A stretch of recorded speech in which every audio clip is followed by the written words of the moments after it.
चलिए बिना किसी देरी के आज के इस दिलचस्प विश्लेषण में सीधे चलते हैं। आज हम एक ऐसे विषय पर बात कर रहे हैं जो हमारे आसपास ही मौजूद है, लेकिन इसके पीछे का विज्ञान शायद ही किसी ने इतने ध्यान से देखा हो। बात हो रही है पीपल के पेड़ की, जिसे विज्ञान की दुनिया में फाइकस रिलिजियोसा कहा जाता है। जरा सोचिए, एक पेड़ जो 900 से लेकर 1500 सालों तक जिंदा रह सकता है। ये सिर्फ एक पेड़ नहीं है, बल्कि हमारे पूरे इकोसिस्टम की एक बहुत ही अहम और मजबूत कड़ी है। संपूर्ण ज्ञान का एक ऐसा वृक्ष जो सदियों से फल फूल रहा है और आध्यात्मिकता को विज्ञान के साथ जोड़ रहा है। ये बात पीपल के लिए बिल्कुल सटीक बैठती है। बचपन से ही, चाहे वो कोई लोक कथा हो या फिर स्थानीय मंदिर का आंगन, इस पेड़ की मौजूदगी हमारी जिंदगी में बहुत ही आम रही है। लेकिन इस जाने पहचाने चेहरे के पीछे कुछ ऐसे राज छिपे हैं जिन पर अब आधुनिक विज्ञान ने भी अपनी पक्की मोहर लगा दी है। जरा इस विशालकाय और घनी छतरी पर गौर करें। ये सिर्फ दिखने में ही सुंदर नहीं है, बल्कि ये गहरी और फैली हुई छतरी वैज्ञानिक रूप से साबित हो चुकी इकोलॉजिकल और मेडिकल सुपर पावर्स का एक जीता जागता खजाना है। ये काम कैसे करता है, यही तो आज हमें गहराई से समझना है। तो आज की हमारी चर्चा कुछ इस तरह आगे बढ़ेगी। सबसे पहले हम देखेंगे इसकी पवित्र जड़ें और इतिहास, फिर रात में ऑक्सीजन देने वाले मिथक की सच्चाई, इसके कार्बन सोखने की अद्भुत क्षमता, आयुर्वेदिक उपयोग और आखिर में इसके सुरक्षित उपयोग से जुड़ी सावधानियां। यानी बात आस्था और संस्कृति से शुरू होकर सीधे विज्ञान और डेटा तक जाएगी।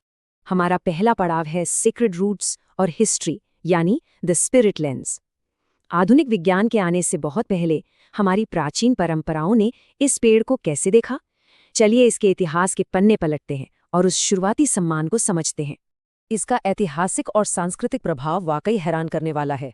ये अकेला ऐसा पेड़ है जिसे हिंदू, बौद्ध और जैन, इन तीनों प्रमुख धर्मों में बेहद पवित्र माना गया है। हम सब जानते हैं कि गौतम बुद्ध ने इसी बोधि वृक्ष के नीचे अपना ज्ञान प्राप्त किया था। हिंदू धर्म में इसे भगवान विष्णु और सरस्वती नदी से भी जोड़ा गया है। और क्या ये पता था कि श्रीलंका में 288 ईसा पूर्व में लगाया गया जयाश्री महाबोधि पेड़ दुनिया में इंसानों द्वारा लगाया गया सबसे पुराना जीवित फूल वाला पेड़ माना जाता है?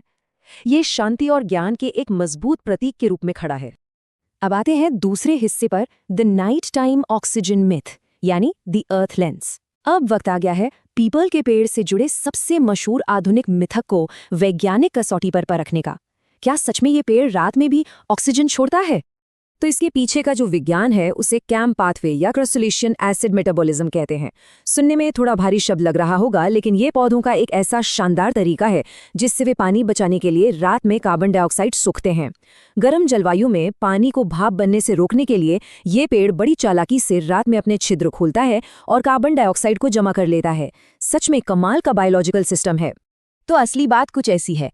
मिथक ये कहता है कि पीपल 24 घंटे ऑक्सीजन छोड़ता है, लेकिन फैक्ट ये है कि हालांकि ये पानी बचाने के लिए रात में कार्बन डाइऑक्साइड जरूर सोखता है, लेकिन असल में ऑक्सीजन बनाने के लिए इसे सूरज की रोशनी चाहिए ही चाहिए। यानी ऑक्सीजन दिन में ही बनती है। रात में बाकी सभी पौधों की तरह ये भी सांस लेते वक्त ऑक्सीजन का ही इस्तेमाल करता है। विज्ञान ने सदियों पुराने मिथक को साफ कर दिया है, पर इससे इस पेड़ की अहमियत जरा भी कम नहीं होती। चलिए अब तीसरे हिस्से की तरफ बढ़ते हैं, ए कार्बन सीक्वेस्ट्रेशन चैंपियन, यानी इसकी इकोलॉजिकल सुपर पावर्स। मिथकों से बाहर निकलकर अब उन फायदों की बात करते हैं जिन्हें सच में मापा जा सकता है और जो क्लाइमेट चेंज से लड़ने में गेम चेंजर साबित हो सकते हैं। पश्चिम बंगाल की हुगली जिले की एक स्टडी के ये आंकड़े देखिए। ये साफ तौर पर बताते हैं कि आसपास के बाकी पौधों की तुलना में फाइकस रिलिजियोसा यानी पीपल का कार्बन सोखने का स्कोर सबसे ज्यादा 86.67 है। अर्जुन और एल्स्टोनिया जैसे पेड़ इससे काफी पीछे हैं। ये हवा से प्रदूषण खींचने वाली एक विशाल वैक्यूम मशीन की तरह काम कर रहा है। और ये जो नंबर है ना, 20 से 25 किलो, ये पूरी कहानी खुद ब खुद बयां कर देता है। एक पूरी तरह से बड़ा हो चुका पीपल का पेड़ हर साल लगभग 20 से 25 किलोग्राम कार्बन डाइऑक्साइड अपने अंदर सोख सकता है। जब बात शहरों की प्लानिंग और पर्यावरण को बचाने की होती है, तो ये आंकड़ा इसे एक असली चैंपियन बनाता है।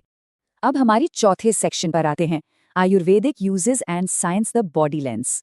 ये पेड़ सिर्फ हवा साफ नहीं करता, बल्कि इंसान के शरीर के लिए भी इसके ढेरों फायदे बताए गए हैं। चलिए आयुर्वेद और आधुनिक विज्ञान के इस दिलचस्प कनेक्शन को समझते हैं। पारंपरिक चिकित्सा में इसके पत्ते और फल एक चलती फिरती फार्मेसी की तरह हैं। इस पेड़ की छाल, पत्ते और फल लगभग हर हिस्सा किसी न किसी इलाज का आधार बनता है। सच मानिए, ये पूरा का पूरा एक क्लिनिक है जो एक पेड़ की शक्ल में हमारे सामने खड़ा है। आयुर्वेद में तो इसके फायदों की लिस्ट बहुत लंबी है। छाल के पाउडर को शहद में मिलाकर घावों पर लगाने से वो जल्दी भरते हैं। पत्तों का रस नाक से खून बहने को रोकने में काम आता है। इसके अलावा पत्तों का लेप एक्जिमा और स्किन की सूजन कम करने में भी काफी मददगार है। और सबसे दिलचस्प बात, शुरुआती आधुनिक रिसर्च भी बता रही है कि इसमें एंटीऑक्सीडेंट और एंटी इन्फ्लेमेटरी गुण मौजूद हैं। यानी हमारे प्राचीन ज्ञान को अब विज्ञान का भी पक्का सपोर्ट मिल रहा है। अब चलते हैं अपने आखिरी हिस्से पर, precautions and safe usage, navigating the risk. किसी भी प्राकृतिक उपाय की तरह है, इसके भी कुछ नियम हैं, क्योंकि सावधानियों को समझे बिना कोई भी जानकारी अधूरी ही रहती है। सुरक्षित इस्तेमाल और इसके रिस्क के बीच का फर्क समझना बहुत जरूरी है। सेफ यूज के लिए पत्तों को अच्छे से धोना, छाल के पेस्ट को पतला करना और पूरी सावधानी बरतना जरूरी है। लेकिन इसका इस्तेमाल किससे बिल्कुल नहीं करना चाहिए।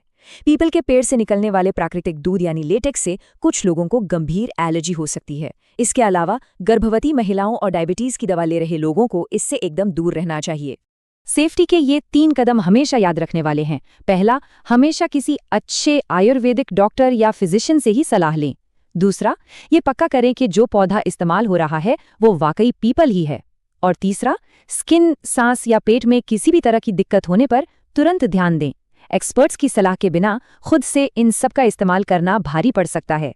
तो इस पूरी चर्चा का निचोड़ इस एक विचार में छिपा है, पीपल के पेड़ों को बचाना और उन्हें लगाना कोई पुरानी यादों में खोना नहीं है, बल्कि ये भविष्य को सुरक्षित करने वाली एक